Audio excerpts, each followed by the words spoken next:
Sannan ta bulki. Sannan.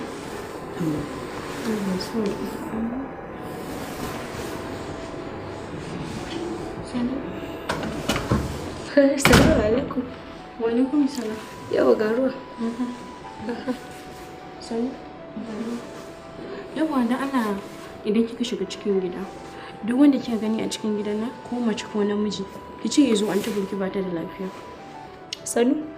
Kina zaune nan kin gwagwafe ni zan tafi kyake ke na gaji da aiken da kike ta sani tun dazuwa ba zan ƙara zuwa aiken ki ba ba aiken wanda zan ƙara zuwa ke ba aiki kike ana biyan ki ba aiki kike mata fa take biyan ki idan ta ce miki biya na take yi to ai biki san abin da ke tsakani na da ita ba tukunna bari ki ce biya na take ni ba biya na take ba in zaki tashi ki je ki ba zan ƙara zuwa aiken kowa ba da zan je ko ni nake naƙudan nan ki sama min lafiya yanzu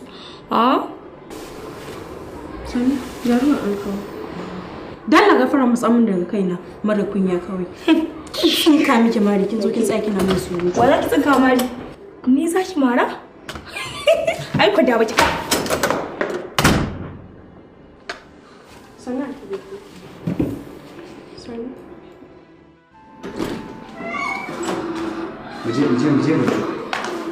muje sako a hankali sannan ta bace zo mu je a hankali